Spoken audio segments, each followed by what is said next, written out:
Este podcast pertenece a la red Podcast SN.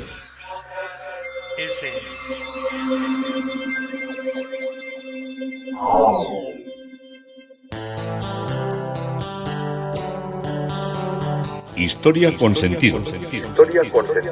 Un podcast realizado y presentado por Juan Carlos González.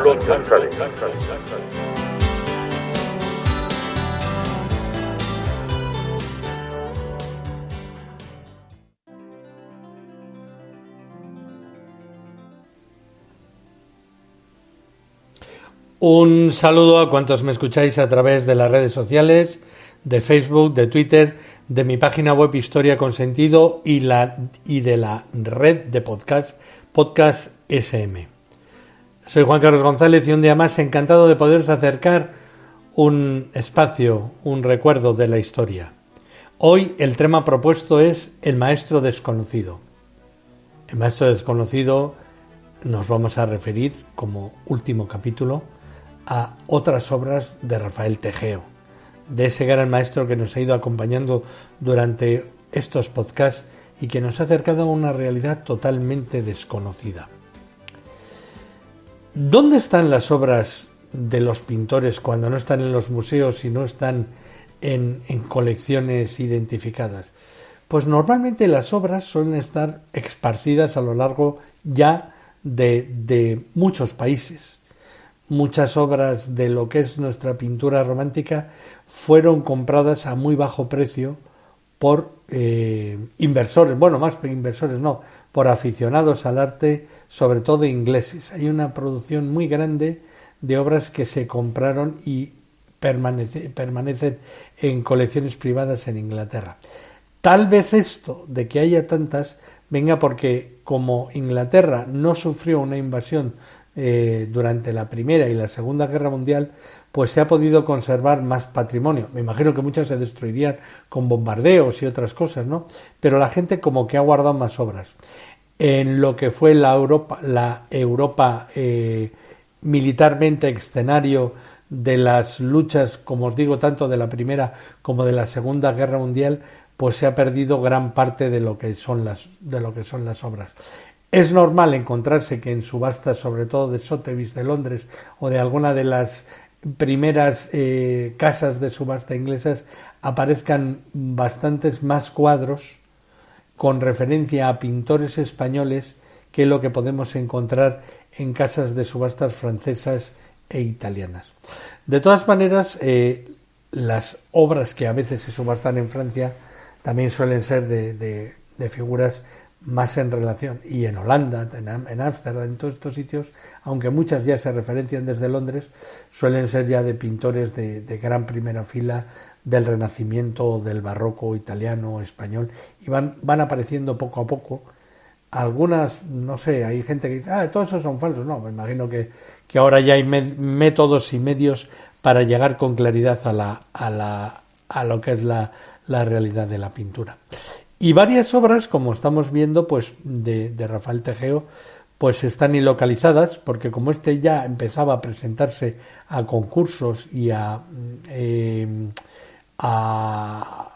exposiciones nacionales, sobre todo en un primer momento, pues su obra ya está más o menos catalogada, aunque nos falten obras. Hay un cuadro que está en un museo de México del cual os hablaré, pero he sido incapaz. Sí que te dicen que están ahí y hablan de él, pero oye, en internet ni una foto ni media. Esto de que dicen de que todo lo encontramos en la nube del no saber, será porque en la nube de internet hay muchas cosas que nos fallan. Vamos a continuar, y creo que a terminar hoy, si puedo, con las otras obras de Rafael Tejeo. En la galería de Theo Jones de Fine Art de Londres hay un autorretrato de él de su primera época de 1818. Otro de los aspectos a los que se dedicó Rafael Tejeo, que son muy desconocidos, pero que podemos visitarlos, podemos verlos, es una serie de copias que en el año 1828, recién llegado Tejeo de Italia, le fueron encargadas sobre temas de cuadros de marinos, a cargo de la Secretaría de la Armada, y muchos de ellos están hoy en el Museo Naval de Madrid. Los secretarios de Estado y los ministros que tuvo en aquel momento la Armada, no voy a hacer muy prolija la relación de quiénes eran y por qué, eran gente que conoció personalmente Rafael Tejeo. Eran políticos liberales que están a veces al cargo de la Marina, de secretarías de Estado, como la Secretaría de Estado de la Armada, y son los que le devuelven el favor, o por amistad le dicen, oye, tú que eres un gran pintor, realiza copias muchas veces de cuadros insignes que tenían en los distintos departamentos de lo que era el Ministerio de la Guerra. La Marina tenía un ministerio propio, ser ministro de la Guerra, la aviación no existía, claro, en esta época, pero sí que había una distinción muy grande entre la Armada, que era la Marina, y entre el Ejército de Tierra, que se dividía en caballería, artillería e infantería. Entonces, todo esto, como estaba muy marcado, la Marina siempre iba muy por libre. Bien, en el Museo Naval encontramos de Rafael Tejeo un cuadro de Juan José, el personaje que sale en el cuadro, un retrato de Juan José Navarro de Viana y Búfalo, pintado en 1828, como os digo, de los cuadros que le encargan nada más llegar de Italia. Es un cuadro al óleo que representa de 70 por 58 centímetros y representa a Juan José Navarro de Viana y Búfalo, que era el marqués de la Victoria, que fue capitán. Este vivió entre 1687 y 1772 y fue capitán general de la Armada. Se trata de un busto de frente, girado a la derecha, mirando al observador. Lleva una peluca blanca, de estas de la época del siglo XVIII, viste uniforme de capitán general de la Armada y del Ejército, con banda y placa de la Orden Napolitana de San Genaro. Se describe como copia de un original anónimo del siglo XVIII del Museo Naval, actualmente depositado en el despacho privado del almirante jefe del Estado Mayor de la Armada, y fue encargado a Rafael Tejeo y adquirido el día 21 de abril de 1828 para la Secretaría de Marina, y de allí pasó al Museo Naval en 1844. Este personaje participó en la Guerra de Sucesión tanto en Italia como en la península, como en la Guerra de Orán, en las guerras contra Inglaterra, Holanda y Francia, y por eso cuando estuvo en la Guerra de Sucesión en Italia es por lo que lleva la insignia de San Genaro, que es la orden militar de ellos, como para nosotros es San Hermenegildo. Otro de los retratos del Museo Naval es el retrato de don Álvaro de Bazán, pintado también en 1828, de este personaje que ya lo vimos en todo lo que fue la descripción de su palacio. Es un óleo sobre lienzo de 70 por 56, pintado en 1828 por Rafael Tejeo, copia de un original anónimo de la Casa de los Marqueses de Santa Cruz del Viso del Marqués, Ciudad Real.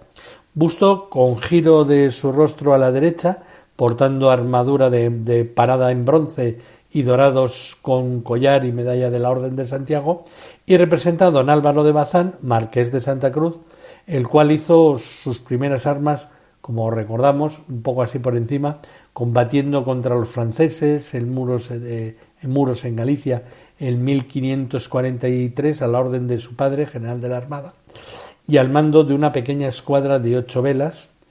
Navegó por el Atlántico para la represión de los corsarios, haciendo varias presas de navíos franceses e ingleses, y entre 1555 y 57, y pasó después a encargarse de la protección de la recalada de las tropas de las Indias entre 1558 y 1560. Participó en el socorro de Orán, apresó 8 corsarios ingleses en Gibraltar en 1563, participó en la conquista del Peñón de Vélez de la Gomera, frente de Marruecos, de la zona de Alhucemas, en 1564, y cegó la ría de Tetuán el mismo año. Participó también en el socorro de Malta en 1565, obtuvo el mando de las galeras de Nápoles en 1568 y con ellas formó parte principal de la campaña de la sublevación de los moriscos de Granada en 1569. Participó en Lepanto en el 1571, en la conquista de Túnez en 1573, en los Huarquenes en 1576 y, unida Portugal a España, Bazán concurrió a la ocupación de Lisboa en 1580 y como las Azores resistían la autoridad de Felipe II, acude allí Bazán, derrotando en la isla de San Miguel a la escuadra francesa de Strozzi, que se oponía a Felipe II, que era aliada de los portugueses rebeldes, y al año siguiente, en 1582, ocupó la isla Terceira, dejando pacificadas las Islas Azores. Falleció en Lisboa en 1588 como capitán general de la Mar Océano, preparando la invasión de Inglaterra, y este cuadro fue pintado también para la Secretaría de Marina e ingresó en el Museo Naval en 1843. El otro cuadro de marinos, o el cuadro siguiente, Museo Naval, es Antonio de Valdés y Fernández de Bazán. Es un cuadro pintado en 1828 y es copia de un cuadro de Goya del cuarto capitán general de la Real Armada Española. El cuadro representa a Valdés de pies, de medio cuerpo, con uniforme de jefe de escuadra de la Real Armada, con cruz y venera de Malta. Los 3 galones de las bocamangas son del director general de la Armada, que Rafael Tejeo añadió en 1828. En el original de Goya no aparecen estos galones en las bocamangas. Tiene una leyenda descriptiva: capitán general y director de la Real Armada Española, decano del Consejo de Estado y de la Junta General Suprema, secretario de Estado y del Despacho Universal de la Marina de Indias, caballero de la Soberana y Militar Orden Hospitalaria de San Juan de Jerusalén, de Rodas y Malta, bailío y comendador de Paradinas, lugarteniente del Gran Prior de Castilla y presidente de la Asamblea de la misma orden, caballero del Toisón de Oro, primera cruz de la Orden Militar de San Hermenegildo y gentilhombre de Cámara de Su Majestad. Es un hombre, como veis, que ocupó, yo creo, que todos los cargos de su tiempo. El siguiente retrato es el retrato de Jorge Juan y Santacilla, pintado también en 1828 y que lo podemos ver en el Museo Naval. Estamos ante un magnífico cuadro de Rafael Tejeo que representa al marino Jorge Juan, que vivió entre 1713 y 1773 y fue un verdadero representante del espíritu de la Ilustración del siglo XVIII. Era ingeniero, matemático, explorador, científico, diplomático, espía, marino, constructor de diques, modernizador de la marina, académico de las Reales Academias de París, de Londres y de Berlín. Era una de las personas más sabias que ha tenido nuestra historia y nuestra sociedad. La azarosa vida de Jorge Juan se inició en 1734, cuando, siendo aún un estudiante, es designado por la Corona como miembro de una expedición organizada por la Real Academia de Ciencias de París para medir un grado del arco del meridiano terrestre a la altura del Ecuador. La expedición, que me estaba midiendo este arco, se prolongó casi 10 años entre 1736 y 1744, en la que Jorge Juan tuvieron toda la clase y sus compañeros tuvieron toda clase de contratiempos. Las duras condiciones climatológicas de los Andes fueron recibidos a pedradas por los lugareños. Varios murieron de fiebres y de caídas. El médico de la expedición fue asesinado y el botánico se volvió loco. O sea, todo un poema de hechos.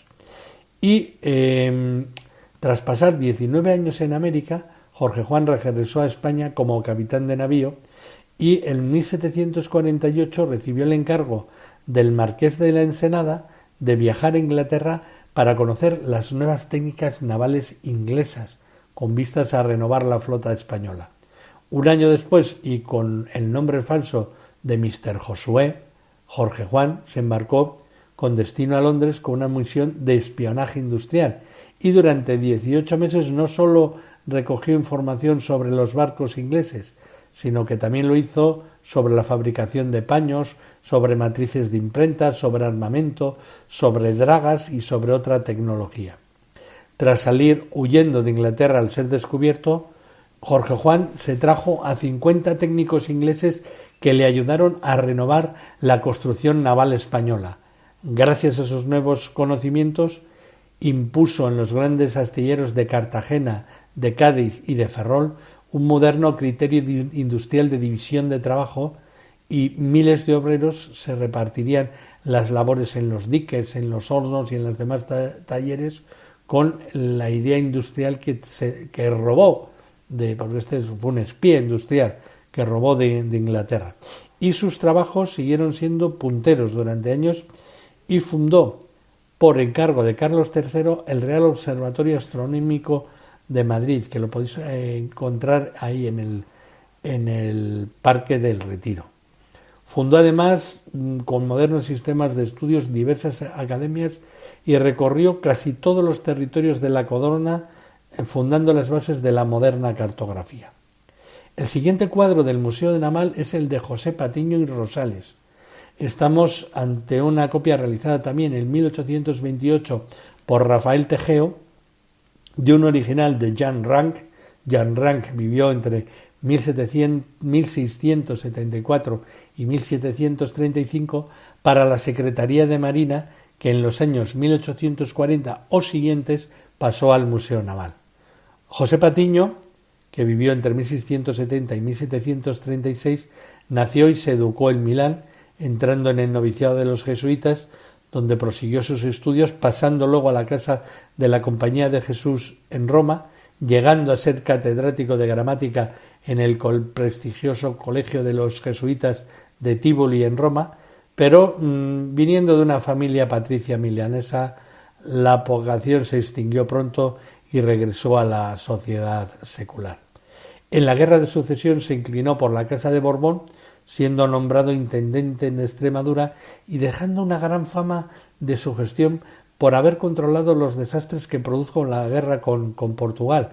Y una vez consolidada la Casa de Borbón, Felipe V le nombró intendente general de Marina, lo que era ser ministro de la Armada, teniendo como labor y fomento la reconstrucción de la decaída Marina y singularmente la flota de Indias. Se le nombró además, en el mismo nombramiento, superintendente del Reino de Sevilla y presidente del Tribunal de Cuentas, a fin de cambiar Cádiz por Sevilla para la gestión aduanera y comercial. Participó además en la campaña de Cerdeña y organizó las fuerzas que levantaron el sitio de Ceuta por los marroquíes, y organizó fuerzas que tomaron posesión de Parma y la Toscana en 1731 y las que conquistaron Orán y Mazar-Quivir en 1732. Otro de los cuadros importantes es un cuadro de Cristóbal Colón, pintado en 1828, que se encuentra en el Museo Naval, que es un óleo sobre lienzo de 71 por 57 centímetros. Debe ser una copia, probablemente a partir de una estampa de Alejandro Capriolo, publicada en el libro Retratti de 100 Capitani Illustre, retratos de 100 capitanes ilustres, impreso por primera vez en Roma en 1596. Y el pintor Tejeo se permitió modificar el traje de Colón, inspirándose en el sayón morado, del que se conserva otro grabado en la Biblioteca Nacional de Madrid, y retratado de medio cuerpo, con un rostro ovalado, con cabello blanco y ojos claros, con túnica y fondo neutro. Como de Colón no sabemos casi todo, pues no voy a contar más y seguimos al siguiente cuadro del Museo Naval. Ya ves que hay unos cuantos, ya veis que hay unos cuantos cuadros de Tejeo en el Museo Naval. Es el retrato del cardenal Julio Alberoni, pintado también en 1828, un óleo sobre lienzo realizado por Rafael Tejeo de un original desconocido. Viste la sotana roja cardenalicia y pechera eclesial, y el retrato es de medio cuerpo con peluca de época. Julio Alberoni, que vivió entre 1664 y 1752, llegó a nuestro país en el séquito del duque de Vendôme y influyó en la boda de Felipe V con Isabel de Farnesio, hija del duque de Parma. Fue un buen político, pero se puso al servicio de la ilimitada ambición de la reina desde que fue nombrado ministro de Estado en 1717. Su política expansiva, que tenía que hacer de nuestro reino una primera potencia bélica, recuperados los reinos italianos perdidos en la guerra de la sucesión, chocó con la oposición de la Cuádruple Alianza, que fue la que desbarató un poco todo lo que fue nuestra monarquía, la Cuádruple Alianza que eran Inglaterra, Francia, Austria y Holanda, y al fracasar militarmente fue destituido de todos sus cargos el 5 de diciembre de 1719 y obligado a abandonar el reino. Otro de los cuadros de Tegeo que está en el Museo del Prado y de personajes políticos es el cuadro, el retrato de José Agustín de Lecabarri y Gorostiza, de Lecumberri. Estos apellidos vascos a veces son un poco, lo de Gorostiza, eso me ha salido bien de un tirón. Pintado en 1845. Está conservado en el Museo del Prado y se le representa a Lecumberri con uniforme de la Orden de Carlos III. Este era un diplomático nacido en Londres, vivió entre 1802 y 1874, fue noble y diplomático anglo-español que vivió como embajador de España ante el Imperio Austríaco y como cónsul del Reino de España ante la Corte de San Jaime, que como os dije en un capítulo, la Corte de Inglaterra es la Corte de San Jaime. Provenía de una familia adinerada, lo que le permitió que pudiera matricularse en el prestigioso colegio de Oxford Oriel College, donde estudió historia antigua hasta el año 1824, en el que regresó a España para ingresar en la Armada. Su carrera militar comenzó el 4 de septiembre de 1824 como guardamarina y prosiguió en una serie de interminables cargos y nombramientos que ya le llegan a entroncar con la guerra carlista. Es el que ayuda el 30 de julio de 1835 desembarcó en Santander el primer batallón de la Legión Auxiliar Británica y con estos efectivos fueron con los que intervienen en la lucha de San Sebastián y son primordiales para la terminación de la primera guerra carlista. Dentro de la serie de obras con referencia a la mitología, producto las más de las veces de encargos del infante Sebastián, Rafael Tegeo pintó una obra, perdón, me voy a hacer un respiro, que se encuentra en el Palacio Real de Aranjuez y que trata del tema de la caída de Faetón. ¿Quién era este Faetón? Pintura mitológica, volvemos otra vez, que no la han traído a la exposición porque está permanente expuesta en el Palacio de Aranjuez. Faetón alardeaba con sus amigos de que su padre era el dios Sol, y estos se resistían a creerlo y alguno decía ser hijo de Zeus, lo cual enojó a Faetón, que terminó acudiendo a su padre Helios, quien al ver a su hijo tan apesumbrado, pues prometió por el río Estigia darle lo que pidiera. Y Faetón dijo: mira, quiero conducir tu carruaje del sol, porque la idea que tenían era que Helios, el sol, era un dios que iba montado en un carro, que salía en el amanecer y se ponía en el ocaso. Era un concepto de un carruaje, que entonces era la representación del sol en un día. Y Helios intentó disuadirle, pero Faetón se mantuvo inflexible. Cuando llegó el día, Faetón se dejó llevar por el pánico y perdió el control de los caballos blancos que tiraban el carro. Primero giró demasiado alto, de forma que la tierra se enfrió. Luego bajó demasiado y la vegetación se agostó y ardió. Faetón convirtió accidentalmente en desierto a la mayor parte de África, quemando la piel de los etíopes hasta dejarla negra. Finalmente Zeus se vio obligado a intervenir, golpeando el carro desbocado con un rayo para pararlo, y Faetón, tras caer, se ahogó en el río Eriadno en la región de Po. Este es el cuadro que representa la caída entre los caballos de Faetón a la tierra, al agua. Está en el Palacio Real de Aranjuez. Cicno era el amigo de Faetón y se apenó tanto que los dioses le convirtieron en cisne, de ahí viene el nombre, y sus hermanas, las Helíades, también se apenaron y fueron convertidas en álamos. y según Ovidio, sus lágrimas se convirtieron en ámbar. Me ha parecido tan excepcional esta leyenda. La moraleja de la historia es un añadido posterior. En las primeras referencias homéricas, Faetón es simplemente otro nombre del propio Helios, y la situación de este como Apolo, dios Sol, sucedió más tarde en esta leyenda. Se conservan fragmentos de la tragedia de Eurípides sobre el mito de Faetón.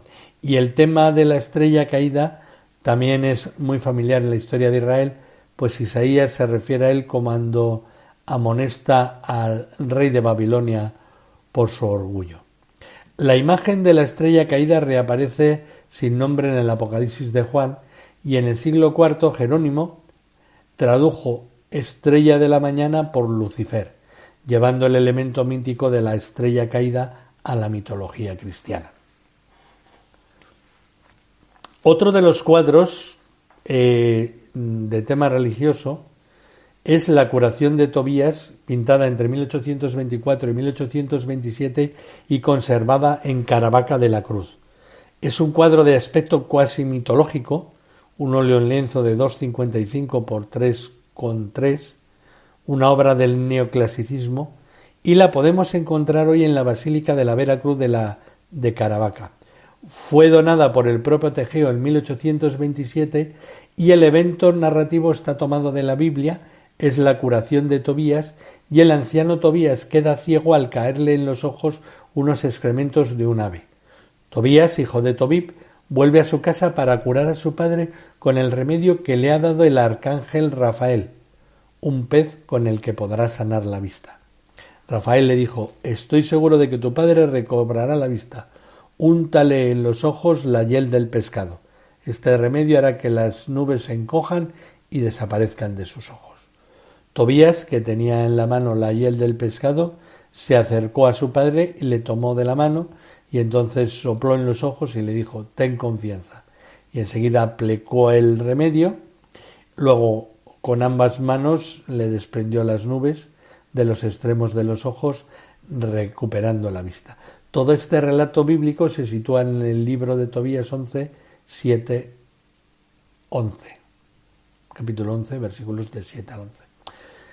Del Museo de Bellas Artes de Murcia también está el retrato de Magdalena de Cuenca y Rubio, pintado en 1841, una obra de Rafael Tegeo que va retratando a los tres hijos de su amigo Santos de Cuenca Abril, el cual le había invitado a pasar unos días en la villa de Ceguín. Tegeo había salido de Madrid camino de Caravaca, huyendo de la corte tras el pronunciamiento de Diego de León y de los otros muchos que se sucedían por el resto del país al grito de abajo Esparterio y la regencia de Cristina. Realiza este retrato a la edad de 43 años, siendo teniente director de la Real Academia de San Fernando de Madrid y pintor de cámara. Era célebre por su calidad esta representación también, y la del hermano de Magdalena, Santos de Cuenca. Magdalena de Cuenca y Rubios, una joven que aún no ha cumplido 20 años, y Tegeo la retrata de frente y en media figura, con las manos cruzadas sobre el regazo, de rostro ovalado, nariz recta y una sonrisa enigmática. Peina cabello negro, partido en raya central, y tapan sus orejas sedosos tirabuzones, por cuya parte inferior asoman pendientes de oro con entalles. Por detrás de la cabeza sobresale el extremo áureo de un agujón para el pelo, que lo recoge en forma de moño, y bajo unas cejas negras y finas, los ojos gris oscuro sostienen inmóviles, serenos, la mirada de quien los contempla. Su vestido es raso de color verde oliva, con amplio escote que remata en encaje blanco y cierra este lazo una pajarita rosa, y el corpiño es ajustado y con frunces, mientras las faldas se esponja desde la cintura con amplios pliegues. Tiras de puntilla negra rematan a la altura del codo las abullonadas mangas. La mano izquierda descansa sobre la muñeca derecha, en cuya mano sostiene un abanico cerrado, un abanico de guardas de marfil. Y los antebrazos lucen una pareja valiosa de pulseras con perlas de perlas y broches florales de platino y diamantes, por lo que está pintado. Aparte, porta 2 sortijas en su mano izquierda y una en el dedo corazón de la derecha. Tegeo añade una silla fernandina de caoba, sobresaliendo el respaldo por detrás de la joven. Y el fondo del cuadro es de un celaje gris, y a medida que avanza hacia el horizonte los tonos se vuelven azulados. Completa el cuadro un cortinaje de color rojizo en pliegues amplios y el claro dominio de la técnica del retrato tanto en las pinturas de las carnaciones de las pieles matizadas por tonos rosas y grises y en el tratamiento de los tejidos y de las joyas da un logrado realismo. Hay otro retrato de caballero que está en una colección particular fechado en 1841 y probablemente nos encontramos ante un cuadro parejo al anterior y pudo tratarse de Santos de Cuenca y Abril. Lleva una levita con botones marrones, chaleco negro abotonado, camisa blanca de seda y lazo negro en el cuello, una mirada serena, pelo peinado con raya a la derecha y apoya una de sus manos sobre una silla sobre la que descuelga una mano. El fondo es plano en gris y está enmarcado igual que el anterior. El siguiente cuadro de una colección particular es el que representa a Paula de Bragaña y su hijo, suegra y cuñado de pintor, realizada en 1820 de una colección privada, como os he dicho. Otra obra es Retrato de una dama de una colección particular. Estamos ante un óleo sobre lienzo pintado en la madurez de Rafael Tegeo y por él firmado. La dama, de medio cuerpo, gira su cabeza para mirar al espectador, porta un traje oscuro, corsé, hebilla de oro, mangas de pata de cordero, gorguera de muselina, moño alto con peineta y bucles laterales. Por el tema, la siguiente obra es muy original. Es un retrato de una niña muerta pintado en 1830 que se encuentra en el Museo de Bellas Artes de Murcia. La representación de cadáveres en los cuadros es una constante en la pintura del siglo XIX, tradición que retomó después la fotografía. De otro lado, el retrato infantil, motivo prolífico en ese momento, adquiere en este tipo de piezas un singular sentido morboso, en la que los parámetros academicistas se cruzan con postulados románticos. Presenta la figura de una niña reposando sobre un gran almohadón azul, aparece ataviada con el traje del bautismo, plasmado con extrema delicadeza y primor, donde las telas destacan por los suaves y cálidos colores. La tragedia del asunto es corroborado por el crepúsculo que el pintor dispone al fondo, aunque el rostro sugiere una expresión durmiente y serena. Y de este modo Tegeo pretende trascender la representación, convirtiéndola en la expresión de una idea al servicio de la cual pone todos los recursos que su oficio y su saber le aporta para ello. Otro cuadro interesante en la Universidad de Granada, el retrato de Antonio de los Ríos Rosas. Este retrato fue realizado en 1847, probablemente por iniciativa de Antonio de los Ríos, y fue donado en 1853 al Real Colegio Mayor de San Bartolomé y Santiago, del que fuera colegial, donde se conservó hasta 1890. De ahí la inscripción que aparece en el cuadro. Se encuentra en el Palacio de las Columnas, sede en aquel momento de la filosofía de la Facultad de Filosofía y Letras y hoy Departamento de Traducción y de Interpretación. Gracias a las dotes de observación, Rafael Tegeo consigue penetrar en el carácter del modelo y captar sobriamente al político rondeño, sin efectismos, pero sobre un fondo neutro. Aparece enmarcado por un cortinaje y aparece girado levemente a la derecha con la mirada hacia el espectador. Viste levita y pantalón negro, chaleco y camisas blancas y corbata de lazo negra, luce bigote y pobladas patillas, y está sentado en una silla de madera dorada y tapizada de verde, apoyando su brazo izquierda, cuya mano sostiene un libro, sobre una mesa de tapete carmesí. Las rodillas, proyectadas al espectador, otorgan profundidad y amplitud espacial al retrato, ejecutado con dibujo sólido, preciso, con gran pulcritud técnica y con un acusado sentido del volumen que denotan el influjo de la academia consecuente con la formación neoclásica de Rafael Tejeo. Este fue Antonio de los Ríos Rosas, fue un destacado político y formó parte de casi todos los gobiernos que hubo hasta 1866, con la llegada de la revolución gloriosa. Otro de los cuadros sorprendentes es el Rey Consorte Francisco de Asís, pintado en 1846, encargado por el mismo rey, que se encuentra en el Ministerio de Economía y Hacienda. Tejeo pintó la pareja real en 1846, aquí viste con casaca de capitán general, sobre la que ostenta el toisón de oro y las grandes cruces y banda de Carlos III, blanco, azul, blanco, Isabel la Católica y la laureada de San Fernando, y porta espada y bastón en mano derecha sin enguantar.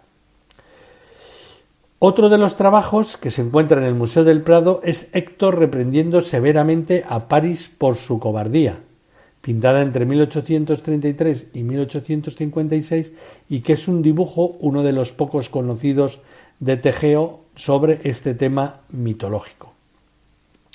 Otro de los dibujos que se conserva en la Biblioteca Nacional es el que iba a servir de apunte para la entrevista de don Jaime el Conquistador y el rey moro de Valencia. Y otro tercer dibujo que también se encuentra en la Biblioteca Nacional es una composición simbólica alusiva a la Primera Guerra Carlista. Estos son los dibujos.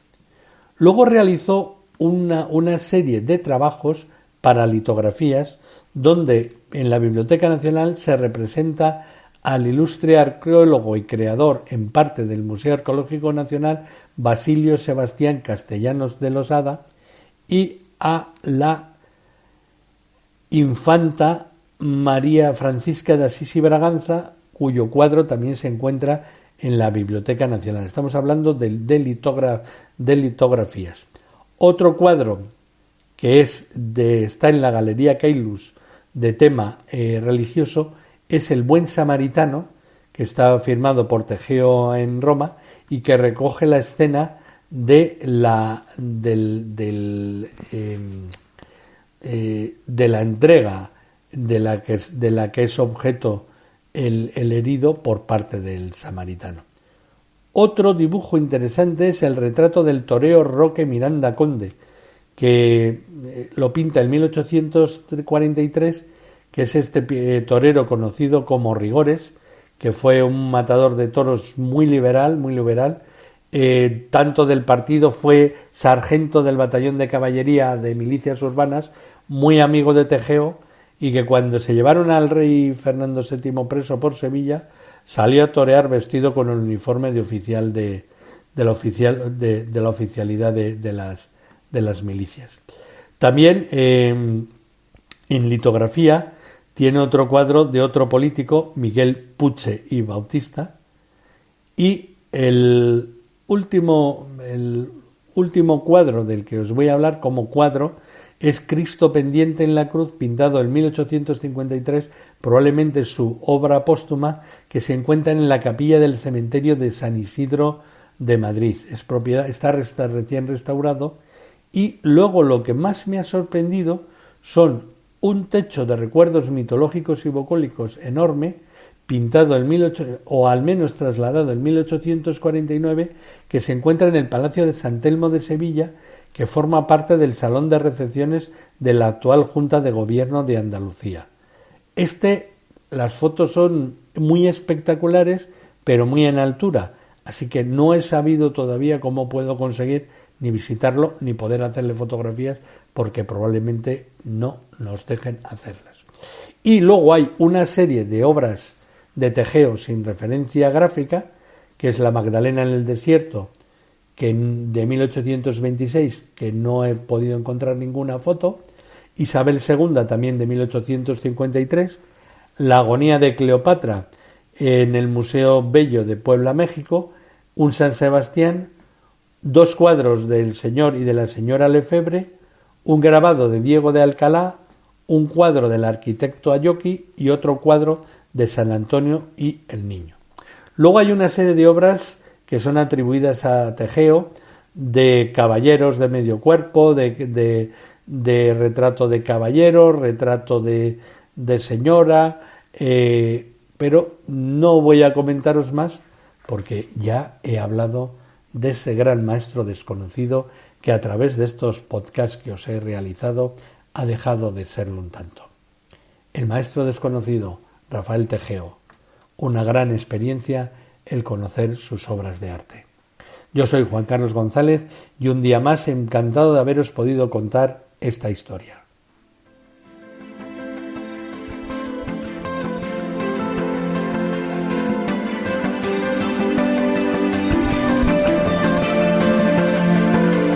Hasta aquí un episodio más de Historia con Sentido.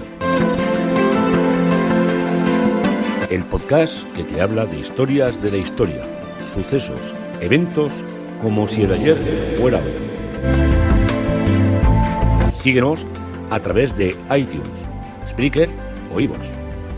Contacta con nosotros por correo electrónico escribiendo a podcast@historiaconsentido.com. Nuestra web www.historiaconsentido.com. Y en Twitter nos encontrarás como @historiasentido. Este podcast pertenece a la red Podcast SM.